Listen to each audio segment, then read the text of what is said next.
Gold just keeps on pushing up, flirting with all-time highs, and maybe it's time to take a step back, and maybe we should stop buying gold. I'll explain more as we explore.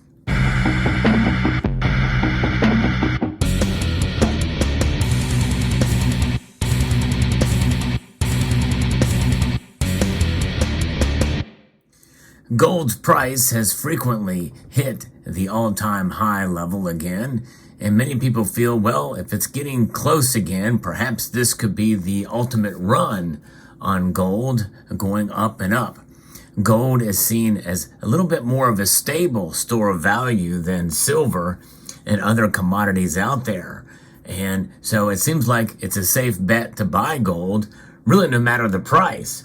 But you know what? It is getting expensive.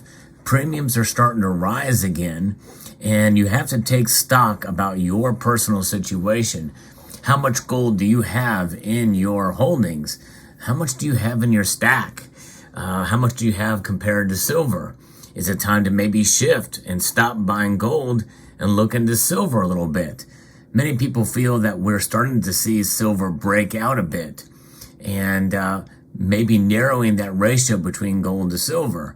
And so on the run up for silver's price, narrowing that ratio, maybe it's a good time to shift strategies and start buying a little bit more silver. But there is a gamble in that method. When you use the gold to silver ratio and you look at where the normal gold to silver ratio is, you first have to answer that question. What is normal? Well, the gold to silver ratio, normal used to mean anything below 50 to 1 or somewhere between 45 and 55 or so. That certainly has shifted as of late. In fact, it's now just a pipe dream to get back between 65 and 70 to 1. But it's been high for so long. As I record this video, it's still above 80 to 1. And, that is considered high. Many of you remember during the height of the pandemic, when the prices of gold and silver got smashed dramatically, the gold to silver ratio was about 126 to 1, which means that it takes 126 ounces of silver to buy 1 ounce of gold. And of course, when you take into account premiums, well, that reflection was not there because you were paying very high premiums for silver. You were getting much of those or some of those premiums back when you went to sell. And so that did kind of skew the numbers a bit. And that skewage of the numbers is something that you have to take into account as well, too, whenever you're buying and selling gold. Gold is a metal that it's obvious that it's packs a lot more value in a smaller space. But it hurts a lot when you see the price of silver or gold go down a couple $100 per ounce after you make a purchase. And that has happened to me in the past. I'm sure it's happened to you as well too. And some people feel that perhaps we may be starting to see the top for gold, at least for a while. Now, I don't know if that's going to be the case. A common theme among many of us content creators is that we put a little disclaimer out there that we are not financial advisors. We do not have a crystal ball, although I've got one somewhere around here in deep storage. It's made of glass. I'll pull it out one of these days just to kind of show you. But even if I had a crystal ball, which would be very expensive if it was made of pure crystal, does not mean that I have the foresight to be able to tell you where gold is going to go tomorrow. In fact, the advice to stop buying gold really is not advice at all. It's just about taking stock of your own financial situation, using your own reasoning to buy or not to buy. I think it's a good idea to take a little inventory, pull out your gold, see how much of it you have. Think to yourself, do I really need any more for now? And of course, some of you will say, I always need more gold. And I can understand that. A lot of the gold that I buy, I may buy it as to stack or whatever, but I like variety, as you can see here. So I tend to buy different things at different times as a collector.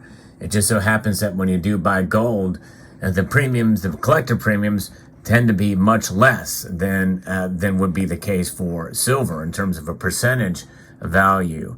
But nonetheless, you take the own stock of your own situation, your own fiscal order, and you take a look at what you can afford and what you can't afford. But there is a time and a place where it's just out of the reach for a lot of people.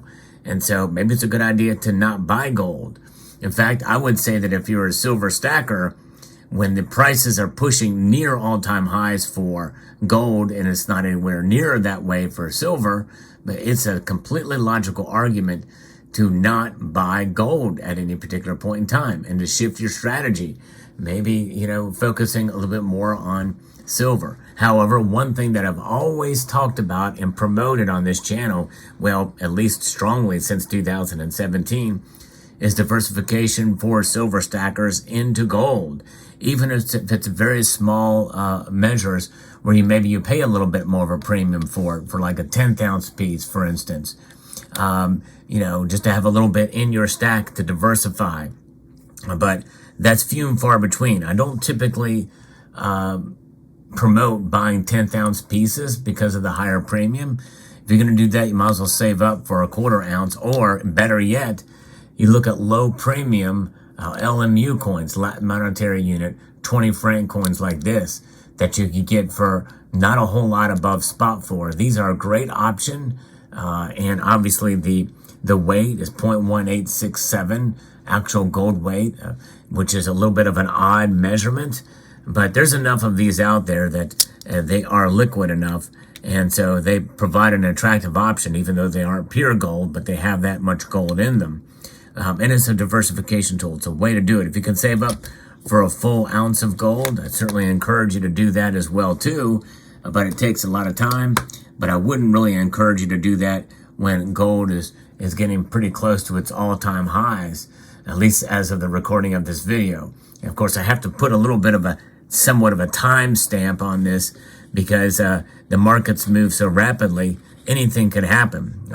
I've recorded a video even on the same day and it's been released, and the markets move dramatically in another direction. All but kind of taking out the meat of what the video is about if it's talking about price. Now, this video is talking about price. Who knows? But the thing is that the message should stand the test of time. Why? Because you should always take stock about what you do with your finances, not just blindly go into anything. You always do your own due diligence and research on the markets. We do talk about the markets here a lot, but I'm providing essentially my perspective on the markets, and I tend to be maybe overly balanced, some would say. That's probably one criticism. I am very bullish on the precious metals in general, but at the same time, I don't know. If we're getting near the all-time highs for gold again more frequently, does that mean that the all-time high is going to just be a flash in the pan? We're going to go past that eventually, and that could be the new average and normal? Who knows? I don't know. On a run-up for these metals, with very, very slight corrections, with higher floors, anything is possible. And so me saying, hey, you should not buy you should not buy gold now, and then it goes up to $2,300 an ounce, you're probably going to be cursing at me saying, why did you tell me not to buy gold on its way up when it would have been a bargain to buy it when the gold was just under $2,000 an ounce, and now it's $2,300 an ounce. So there's that aspect of it as well too that you have to keep in mind, because no one knows where the price of gold is going to go. And with the current events where they are at right now, any one or a combination of different things, either geopolitically, domestically, economically, whether it be related to inflation, more bank closures, an upend of a geopolitical situation that could occur in Syria, Iran, Israel, Russia, Ukraine, China, Taiwan. Any of those factors could push the needle up dramatically. And then you wish you would have bought more when it was cheaper. But those are the things that you have to weigh for yourself. You should not be relying on any anybody that's giving commentary on a YouTube channel or some of the social media platform out there. And you certainly should look at the motive of anybody that would tells you buy gold and silver now. And by the way, people that do say that, I see it a lot in the comments, buy it now before it's too late. I don't think they have impure motives. I don't think that at all. I think they genuinely are scared at what's going on around them, and I can understand that. But you have to go with trepidation. One thing that I've always been told is that, if you're in a high stress situation, and by the way, people can be legitimately stressed about the economic situation that we're seeing these days, is to stop and take a deep breath. It's a physiological thing, and hold it for about 5 seconds and breathe out slowly.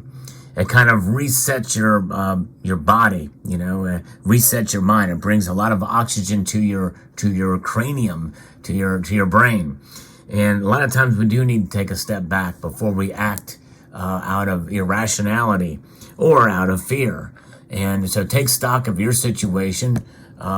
Check your motives for buying gold and silver, by the way, but especially gold, as it's very expensive. It's pretty expensive right now. And make that decision. Do I need any more gold right now? Can I wait this out? What is going to come? What is going to be on the other side of this? Could gold crash dramatically due to an emergency situation? Could deflation come? Could stagflation come that could affect the price of gold to the downside? What will premiums be like? There's a lot of different things that could come up, and there's a lot of opportunities that could come up through these crises as well too. Whenever there's a crisis, there's an opportunity. It's not just a Rahm Emanuel saying, and we can take advantage of it for ourselves to be our own central bank. But a lot of that involves fiscal responsibility, and that's the overall message I want to send with this video. It's about being fiscally responsible.